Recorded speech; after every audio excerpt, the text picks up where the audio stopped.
This presentation is delivered by the Stanford Center for Professional Development.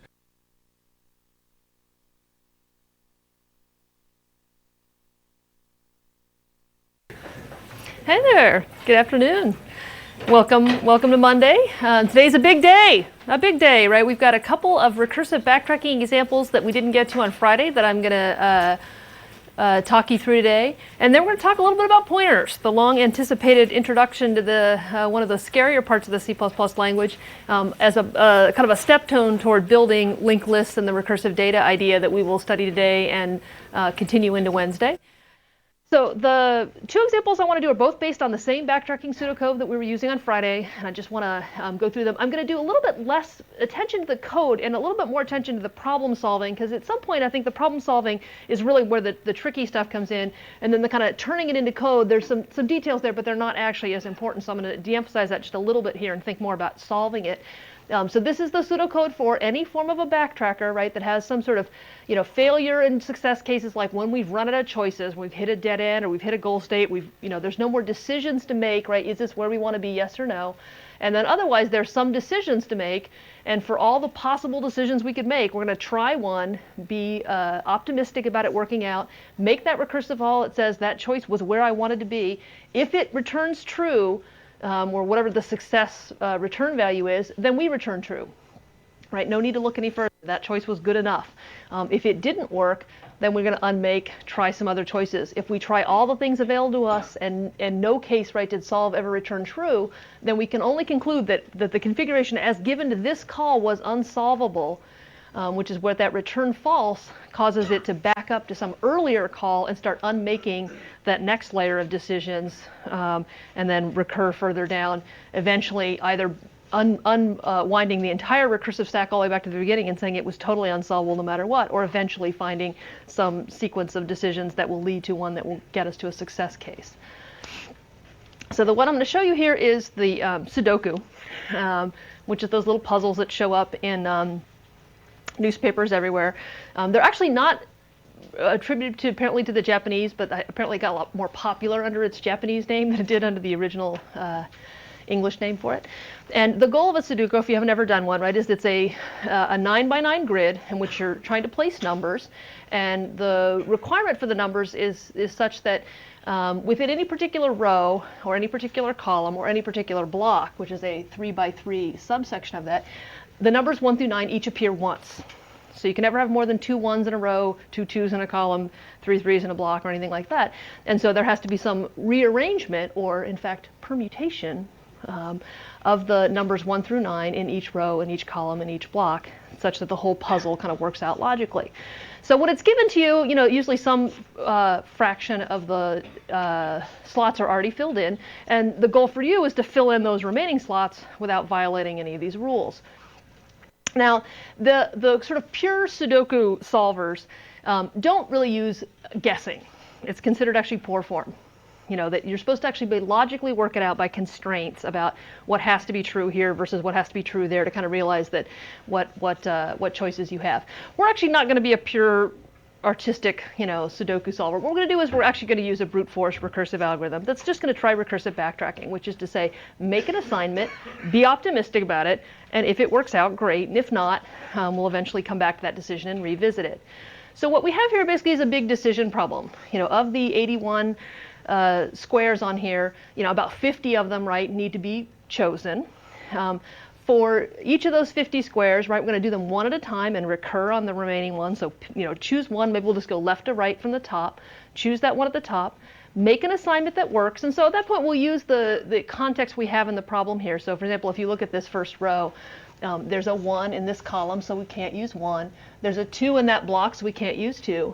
But there's not a 3 in either that row or that column or that block. So we say, well, 3 looks good, just trying the numbers in order.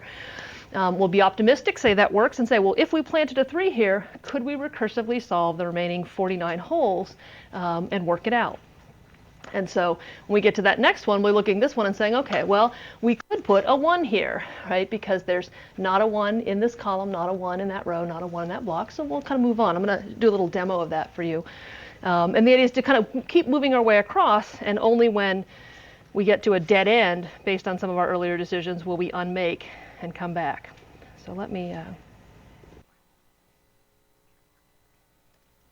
Okay, so that's the same set of numbers there. So I put the 3 up in the corner. And so it puts the 1 here, thinking, okay, that looks good. So it gets to the next square over here, and then the 1 can't be used because it's actually already in use both in that column and in the row we're building so far, but 2 can be used. 2 doesn't conflict with anything we have so far. And so it just keeps going optimistically, right? At that stage over there, it turns out almost all the numbers in use. There's most of the numbers all the way up through 7 and 9 are there, and 7's in its column. So in fact, the only number that could possibly be is 9, so the only choice we have here to try is 9.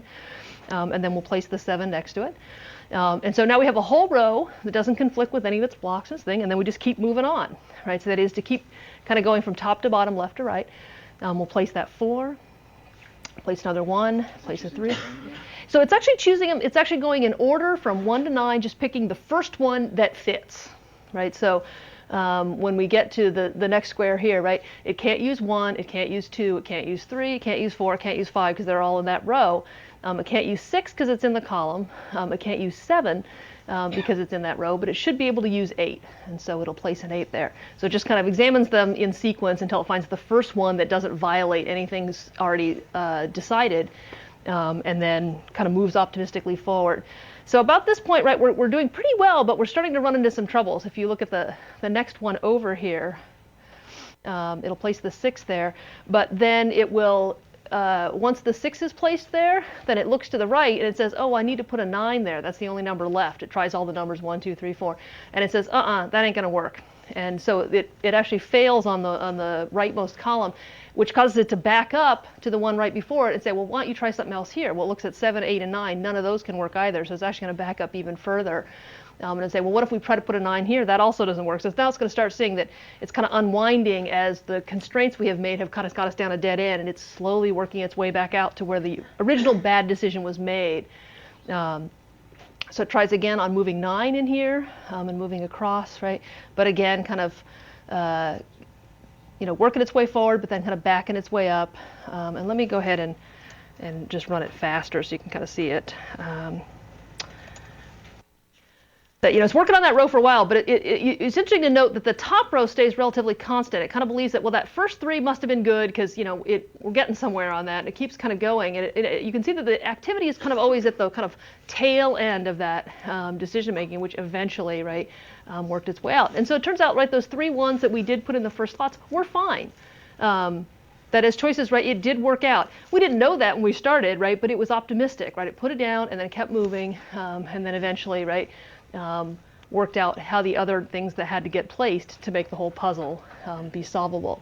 And so this thing can solve actually any solvable Sudoku, right, and if it's not animating, and instantaneously, even though it is really doing it in a fairly crude way, right? It's basically just trying everything it can, moving forward, and only when it kind of reaches a contradiction based on some of those choices and say, well, that can't possibly be because at this point I'm forced into a situation where there's nothing that works in the square. So it must be that some earlier decision was wrong. And you notice that when it backs up to the most immediate decision. So if you think of it in terms of recursive call, here's your first decision, your second decision, your third decision, your fourth decision, your fifth decision. If you get down here and you're like trying to make your 8th decision, and there's nothing that works, right? The decision that you come back to will be your 7th one, the one right before it. You don't go throw everything away and start over. You don't go all the way back to the beginning and say, oh, well, that didn't work. Let's try again. It's that you actually use the kind of context to say, well, the last decision I made was probably the one that needs a little fixing. Let me just back right up to that one. And that's the way the calls unwind. And it says, well, pick up trying some other options there. Which ones have we not tried on that one? And then go forward again. And again, if you get down to that 8th decision and you're still stuck, you come back to the 7th decision again. And only after kind of the 7th decision has gone back and forth with the 8 unsuccessfully through all its options would we eventually return to that 6th decision and potentially back to the 5th and 4th and so on. The code for this guy, a little bit abstracted, that should very much fit the pattern of what you think recursive backtracking looks like, and then the kind of sort of goopier parts that are about, well, what does it mean to test a Sudoku for being assigned and having conflicts has actually been passed out into these helper functions that manage the more domain-specific parts of the problem. So at the very beginning, it's like find an unassigned location in the grid, and it returns the row and column by reference. It turns out in this case, those are reference parameters. So it basically just searches from top to bottom to find the first slot that actually does not have a value currently in it. If it never finds one, so it exhaustively searched the grid and didn't find one, then it must be that we have a working Sudoku, because we never put a number in unless it worked for us. And so if we've managed to assign them all, we're done. If this didn't return true, that meant it found one and it assigned them a row and column. And then what we're going to go through the process of is assigning that row and column. So we look at the numbers 1 through 9. If there are no conflicts for that number, so it doesn't conflict with the row, column, or block, that number isn't already in use in one of those places, then we go ahead and make the assignment. And then we see if we can solve it from here. So having updated the grid to show that new number is in play, if we move on, the next call to solve Sudoku will then do a search for find unassigned location. This time, the one that we previously found has been assigned, so it actually won't get triggered on that one. It'll look past it further down into the puzzle, and eventually either find the next one to make a call on and kind of work its way through, or to have solved the whole thing. If it didn't work, so we made that assignment to the number 9, and we went to solve, and eventually this tried all its possibilities from here, and nothing came up good, then this unassigned constant is used to unmake that decision and come back around and try assigning it a different number. If we try all of our options, so for example, if we never find one that doesn't already conflict, or if we try each one and it comes back false, right, that this return false here is what's triggering the backtracking up to the previous recursive call to reconsider some earlier decision, the most recent early decision before this one, and say that was really our mistake, right? We got to unmake that one. So it should look like kind of all the recursive backtracking all sort of looks the same, right? If we're at the end, here's our base cases. For all our options, if we can make this choice, make it, try to solve it, be optimistic. If it works out, return.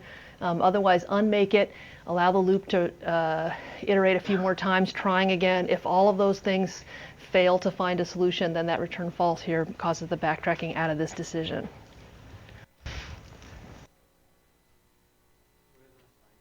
Unassigned is just some constant. I made up, I used -1, in fact, just to know that it has no contents. So just specific to Sudoku in this case. Now would be a great time to ask a question. You guys kind of have that sort of half okay look on your face. It could be I'm totally bored. It could be I'm totally lost. Where do row and column get assigned? So they find unassigned location takes row and column by reference. So if you look, the full code for this is actually in the handout I gave out last time, and so they're just passed by reference into that function. It returns true if it assigned them something, and then they have the coordinates of that unassigned location. Question over here. How'd you know to write solve Sudoku as a bool rather than as like a void function? Well, in this case, that's a great question, right? In most cases in the recursive backtracking, I am trying to discover the success or failure of an operation, and so that's a good way to tell, because otherwise I need to know, did it work?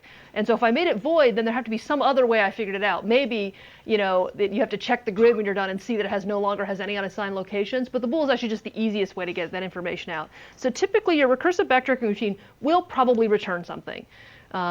Often it's a true or false. It could be, in some other case, just some other good known value and some other sentinel that says, bad value. So for example, in the finding an anagram of the words, it might be that it returned the word if it found one, or returned an empty string if it didn't. So using some sort of state that says, here's how, if you made the call, you'll know whether it worked. Because we really do need to know, make the call and find out whether it worked. Well, how are we going to find out? One of the best ways to get that information is from a return value.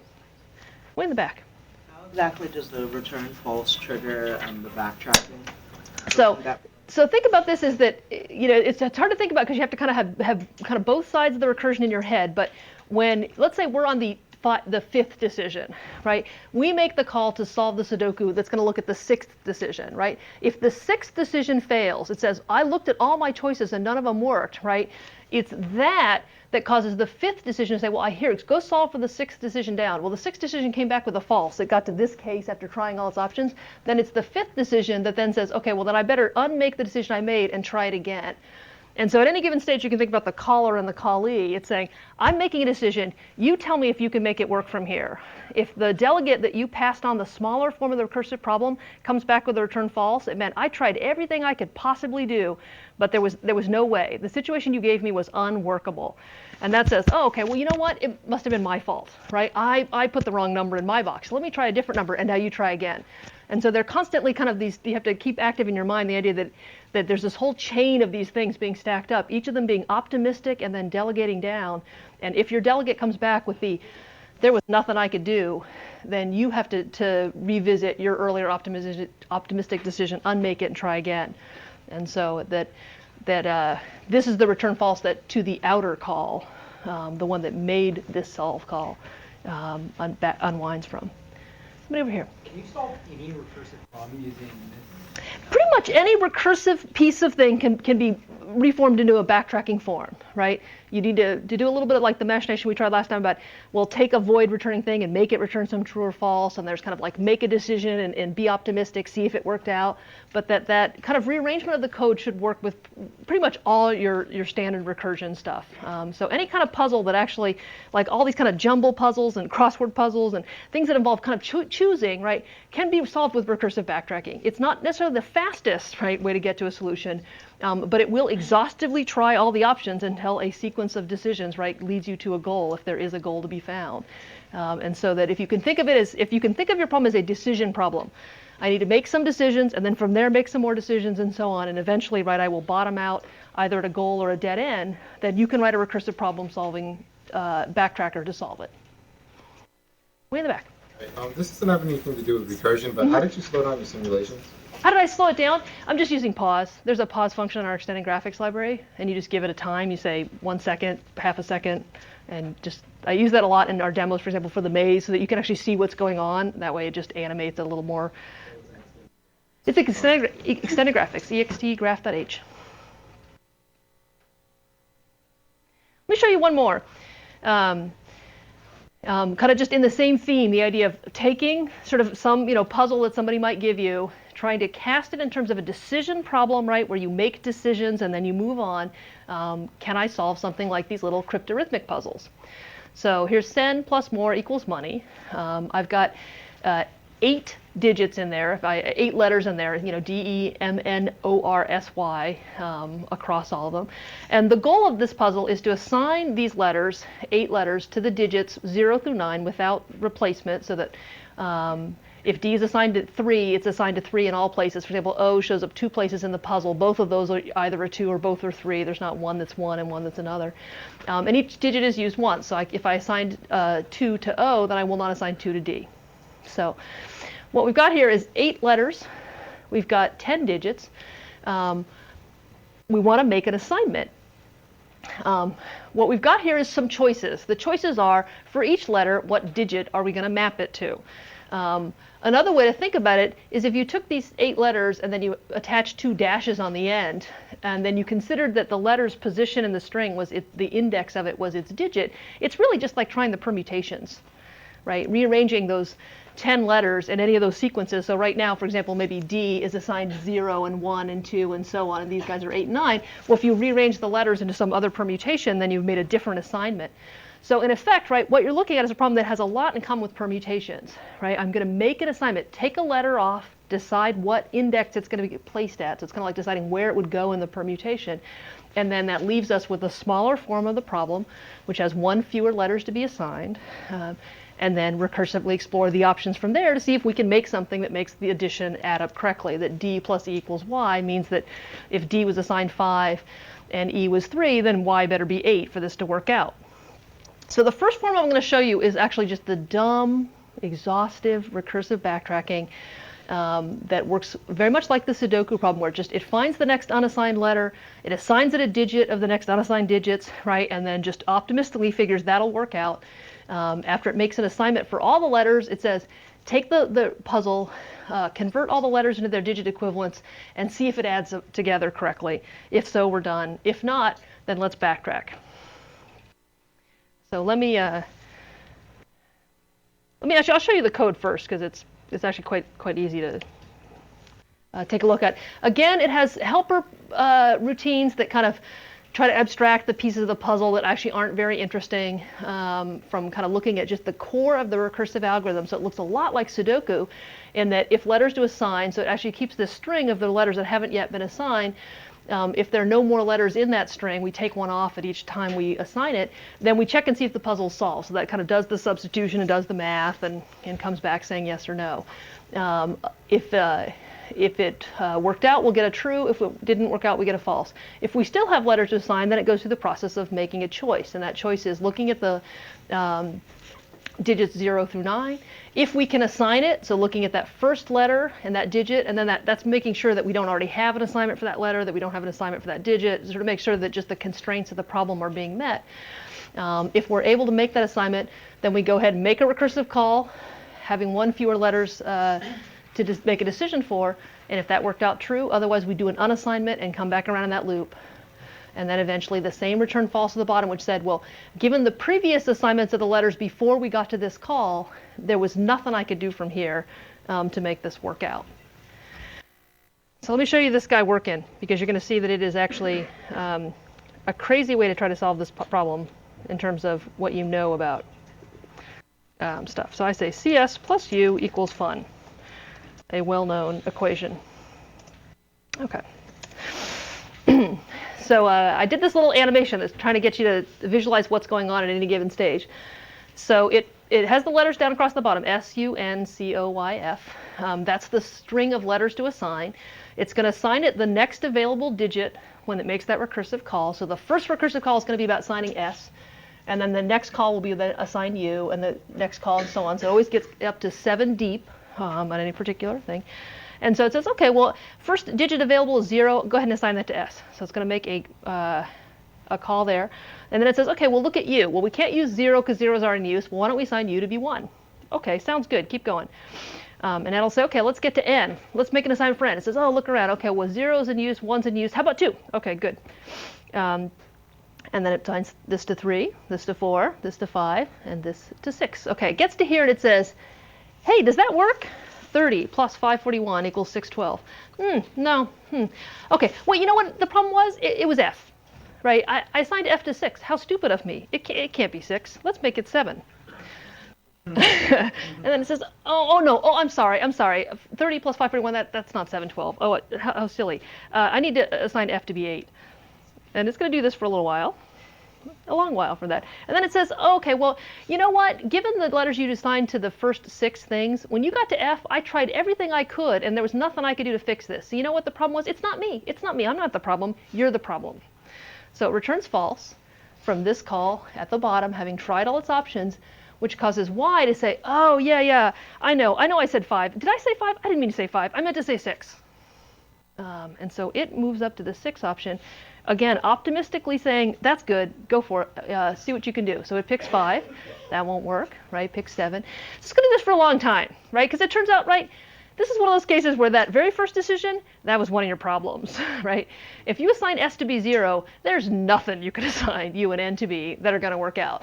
So what it's going to be going through is this process, though, of having committed to this early decision and kind of moving on. It's going to try every other variation over here before it gives up on that. So let me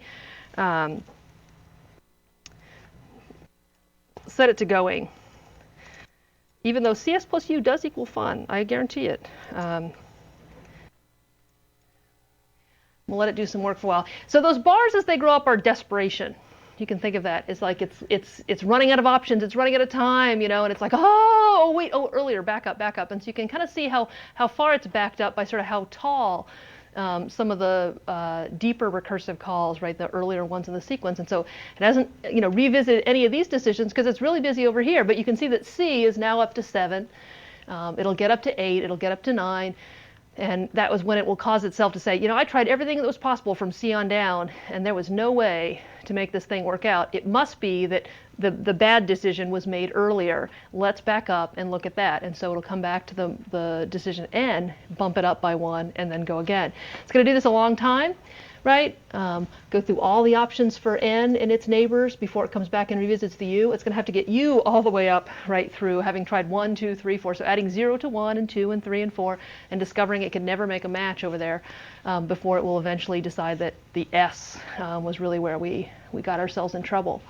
So this is kind of, in its most naive form, right, the recursive backtracking is doing basically permutations, right? You can see this as actually just permuting the digits as they are assigned to the numbers. And there are, in this case, 7 factorial different ways that we can make this assignment. And there are a lot of them that are wrong, right? It's not being at all clever about how to pick and choose among which to explore. So in its most naive form, right, recursive backtracking can be very expensive because often you're looking at things that have very high branching and very long depth to them, which can add up to a lot of different things tried. Just using some simple, in this case, heuristics, sort of information about the domain, can help you to guide your choices instead of just making the choices in order, trying the numbers 0 through 9 as though they're equally likely, or kind of waiting to make all the assignments before you look at anything to see if it's actually good. There's actually some ways we can kind of shape our decision making to look at the most likely options before we look at these more, first finding the problem instead of niggling around this dead end. So I'm going to let that guy work for a little bit while I show you another slide over here. So what the smarter solver does is that it doesn't really consider all permutations equally plausible. We're going to use a little grade school addition knowledge. If I look at the rightmost column, the least significant digit, I'm going to assign D first. I assign D to 0. I assign E to 1, and then I look at Y. I don't try Y is 5 or 7 or anything like that. I say there's exactly one thing Y has to be, right? If D is 0 and E is 1, then Y has to be 1. And I can say, well, that won't work because I already used 1 for E.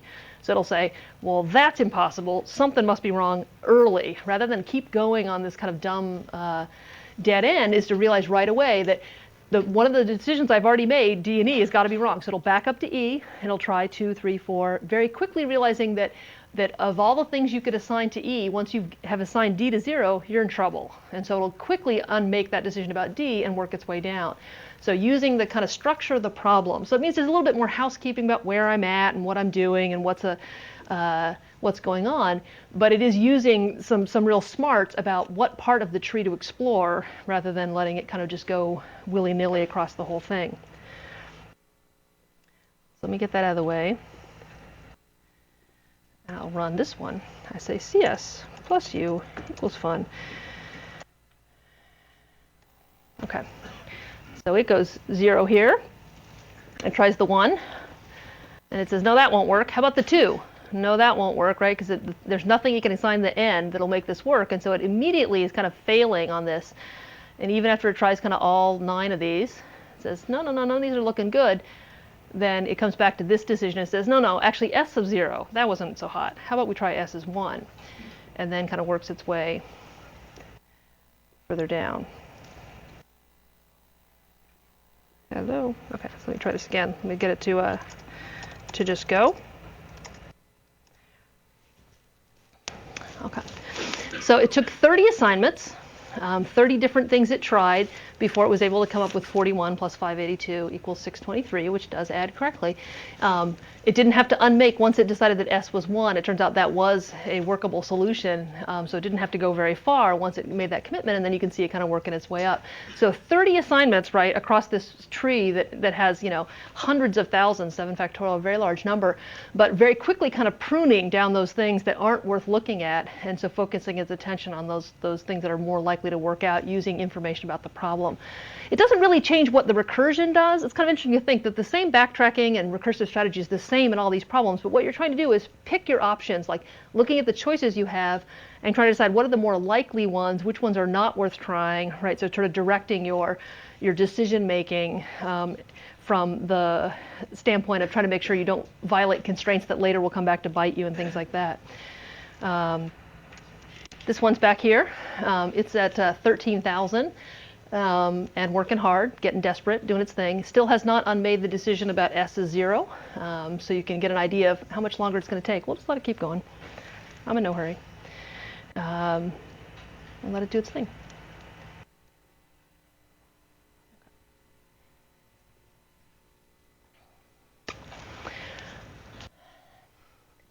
So let me, before I move away from talking about recursion, just try to get you thinking just a little bit about how the patterns we're seeing, right, are more alike than they are different. That solving a Sudoku, solving the 8 queens, solving the find an anagram in a sequence of letters, that they all have this general idea of there being these decisions that you're making, and you're working your way down to where there's, a fewer and fewer of those decisions until eventually you end up sort of, okay, I'm done. I've made all the decisions I can. What letter goes next, or whether something goes in or out.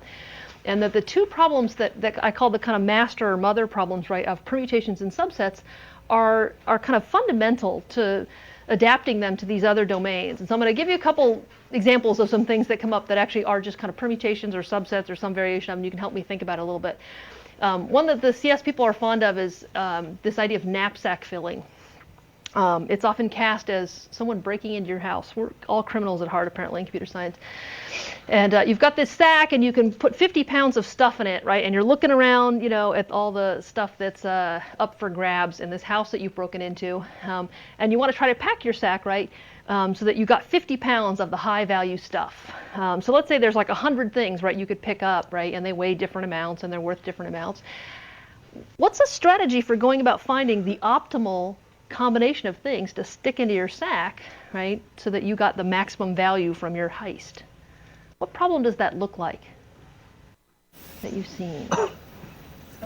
It's a subset. It's a subset. You're saying, is it in or out?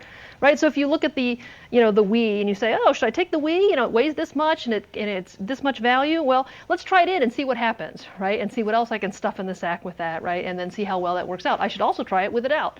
So while you're standing there trying to decide what to steal, you have to type in all the values of things and have your computer program go through the kind of machinations of, well, try this with that, because some things are big but have a lot of value, but they only leave a little bit of odd space left over you might not be able to use well or something. But what you're looking for is the optimal combination, the optimal subset. So trying the different subsets tells you how much value and weight you can get in a combination, and then you're looking for that best value you can get. You're the traveling salesman. You've got 10 cities to visit. Boston, New York, Phoenix, Minneapolis, right? You want to cover them in such a way that you spend the minimum amount of time, in painful air travel across the U.S. Well, you certainly don't want to be going Boston, New York, right? Like Boston to L.A. to New York to Seattle to D.C. to Los Angeles, back and forth, right? There's got to be a pattern where you kind of visit the close cities and work your way to the far cities to kind of minimize your total distance overall. What problem is that really in disguise? You got 10 cities? What are you trying to do? Help me out. Oh, I hear it almost louder. What is that? Permutation. Permutations. You got a permutation problem there, right? You got 10 cities. They all have to show up, right? And it's a permutation. Where do you start? Where do you end? Where do you go in the middle, right? What sequencing, right, do you need to take? So what you're looking at is try the permutations. Tell me which ones come up short. There are things right about heuristics that can help this, right? The idea that certainly like the ones that are closer to you are likely to make a better choice than the longer ones. So kind of using some information about the problem can help you decide which ones are more promising avenues to explore. But in the end, it's a permutation problem. I'm trying to divide you guys into fair teams. I want to, divide you up into 10 teams to have a kind of head-to-head programming competition. I happen to know all your IQs. I don't know, some other, useless fact that perhaps we could use as some judge of your worth. And I want to make sure that each team has kind of a fair amount of IQ power in it relative to the others, so that I didn't put, all the superstars on one team. What am I doing? Trying to divide you guys up. It's a subset problem, right? It's in this case, it's a subset that's not just in or out. It's like, which team am I going to put you in? So I've got 10 subsets to build. But in the end, it's an in-out problem that looks like, well, I have the next student. Which of the 10 teams can I try them in? I could try them in each of them, right? So in some sense, it's try them in the first team, the second team, the third team, right? And then pull the next student, try them in those teams, and then see whether I can come up with something that appears to get a balanced ratio when I'm done. It turns out you can take the letters from Richard Milhouse Dixon and you can extract and rearrange them to spell the word criminal. I am making no conclusion about anything having done that, just an observation of fact. But that sort of process, right, of trying to find, well, what is the longest word that you can extract from a sequence of letters? What kind of things is it using?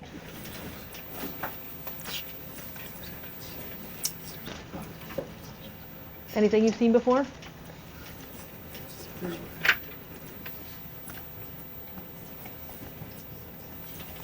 Oh, somebody come on. I hear the whispering, but no one wants to just stand up and be committed. How about a little both, right?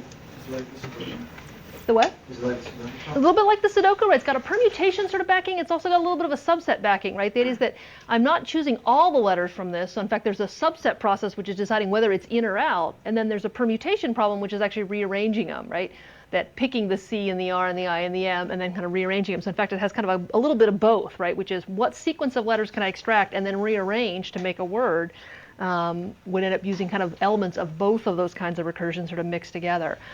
So that when you look at a lot of recursion problems, they end up actually just mapping down to one or the other, or maybe a little bit of both. And so feeling very comfortable with those problems, how you turn them into a recursive backtracker, and how you can recognize, right, their roots inside these other problems is kind of a really good first step to becoming kind of a journeyman in the way of recursion. So just whenever you see a new problem, you start thinking, okay, is it permutations, is it subset, or is it something totally new? It's probably much more likely to be the first two than the third, and so trying to use the ones that you feel really comfortable with to kind of branch out to solve similar problems, right, where the domain is a little different, but the structure of the code is still very much the same. All right, I've got 10 minutes to teach you about pointers. It should be no problem. Let's go see what that guy back there is doing. Oh, look at that. 38,000 assignments, still has not given up on that S is 0. He's a trooper. Okay. All right. So this is definitely going to be your first introduction on kind of the first day of talking about this. This is not the only day, so don't get too worried about me trying to do it in 10 minutes. What I'm going to do is give you the kind of a little bit of the basics today, and we're going to follow up with some more stuff tomorrow where we start kind of making use of them and doing something kind of interesting with them. So there is this notion in C++, which is inherited from the C language, in fact, of using a variable type called a pointer as part of the things that you operate on. Okay. People tend to have a lot of trepidation. Just the word pointer causes a little bit of fear, kind of to immediately rise in a new programmer. But hopefully we can demystify a little bit and then also get a little bit of understanding of why there are reasons to be a little bit wary of working with pointers. A pointer is actually an address. So here's a couple things we have to kind of think about a little bit how the machine works to have a vision of what's going on here. That when you declare variables, here I am in main, and I declare, int num and string s, that there is space set aside as part of the working memory of this program that is going to record whatever I assign to num or s. So if I say num equals 45 or that s equals hello, that there has to be memory that's being used to hold on to that.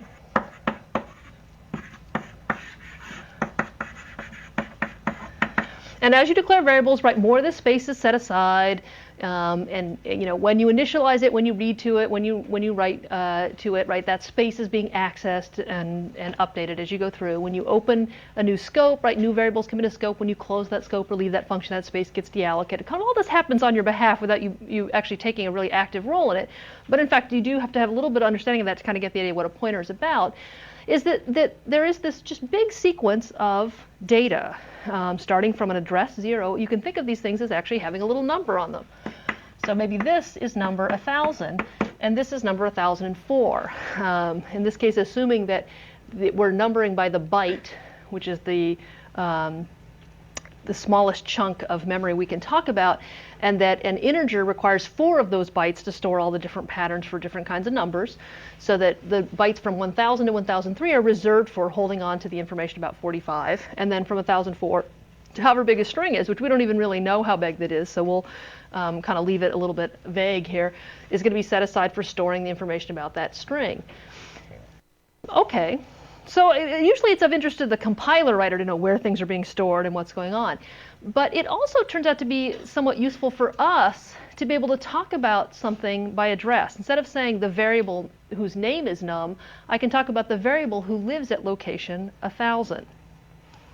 You can say there is an integer, and I can point to it or refer to it by saying, go look at memory address 1000 and read or write the contents there that are of integer type. Okay. It seems a little bit odd at first. You're like, well, I already have other ways to get to num. Why is it I'd want to go out of my way to find another different mechanism that can get me access to that same variable? And we're going to see that actually there's a lot of flexibility that is being bought by us adding this to our feature set. We can say, well, I could actually have one copy of something. So imagine that you have a system like an access system where you have student records and they're enrolled in a bunch of different courses.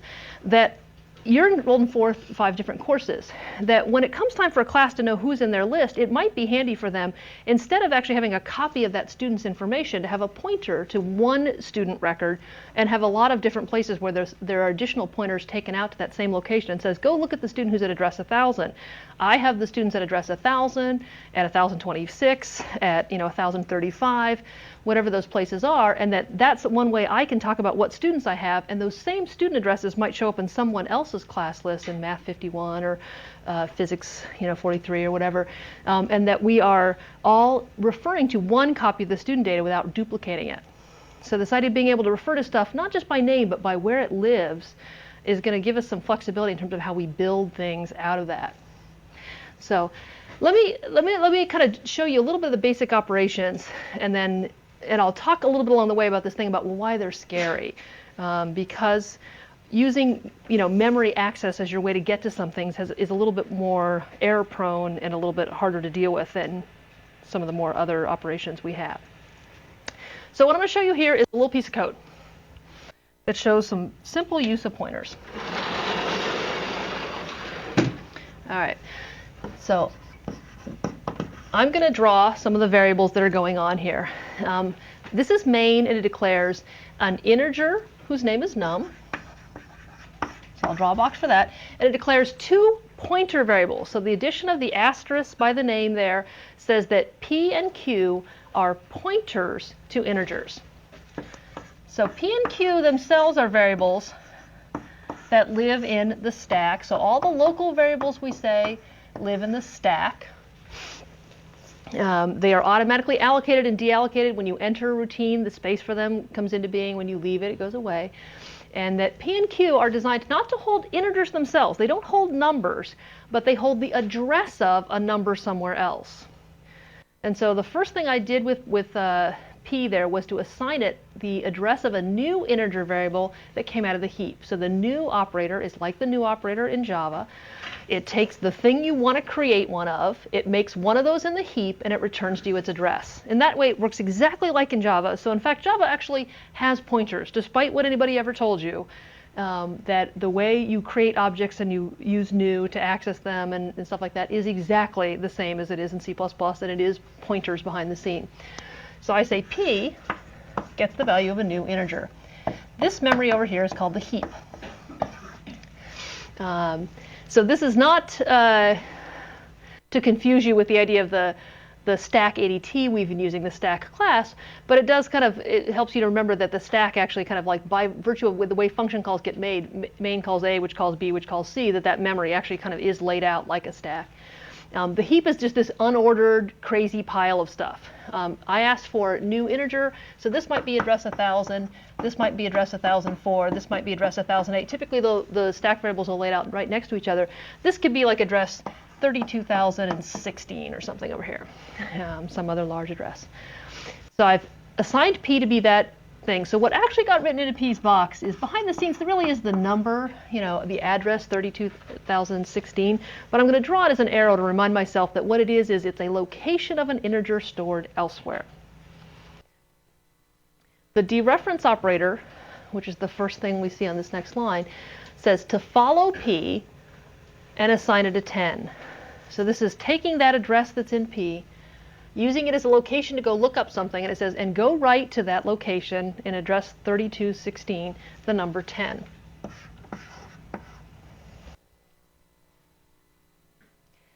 Then I said Q equals new int. So Q gets an int in the head. And maybe this is at 23,496. Some other place out there. And so that's actually what's being stored here, 23,496. And then I did this thing where I assigned from dereferencing P to get an integer and assign that onto what Q is. So that's the effect of following P, reading its 10, and then writing it over here. So copying the integers at the end of those 2 pointers to make them point to the same value. So they point to 2 different locations, but those locations hold the same integer value. That is different than the next line without the stars, where I said q equals p. Without the stars on it, it's saying take the address that's in P and assign it to Q, causing Q and P now to be aliases for the same location. So now I have 2 different ways of getting to that same piece of memory, either by reaching through P and dereferencing or reaching through Q and dereferencing it. Both of them are reading and writing to that same location in the heap where the 10 is. And then this one down here is no longer accessible. I sort of lost track of it when I overwrote Q with the copy of P. When I am done in C++, it is my job to delete things that are coming out of the heap. So now that Yes, it should. I should update that while I'm at it, 32016. Whereas in Java, when you say new and then you stop using something, it figures it out and it does what's called garbage collection to kind of clean up behind you. In C++, things that you knew out of the heap are your responsibility to delete. So you delete something when you're done with it. If I'm no longer using this new integer I created in the heap, I say to delete P to allow that memory to be reclaimed. And so that causes this piece of memory to get marked as freed or reusable so that a subsequent new call can have that space again and use it for things. I will note that right now the code as written has a little bit of an error in it because it says delete P. And delete P says, well, follow out to 32 the address you're at and mark it as available. The next thing I did was said delete Q. Well, Q points to the same place P did. So in fact, I'm saying take that piece of freed memory and mark it freed again. There is no real guarantee about whether that's going to do something sensible or whether it's just going to ignore me. One thing it could do is just say, well, look, that memory is already freed, so you saying to free it twice is kind of stupid. On the other hand, it could still cause some more problems depending on how the heap allocator works. There's no guarantee. So it becomes very incumbent on the programmer to be very careful about this matching, that if you make a new call, you make a delete call. And if you've already made a delete call, you don't make another one accidentally. So I really should have that line out of there.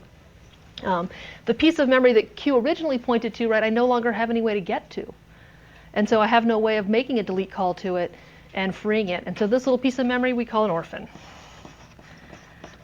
He's stranded out there in the heap, no way to get back to it, and C++ will not automatically reclaim it for us. So we have created a little bit of a mess for ourselves. If we did that a lot, right, we could end up clogging our heap filled with these orphans and have to keep getting new memory because the old memory, right, was not being properly reclaimed. We're going to talk more about this. So this is not the all end all of pointers, but just a little bit to think about today. We'll come back on Wednesday, talk more about it, and then talk about how we can use this to build linked lists. And that will be fun times for all.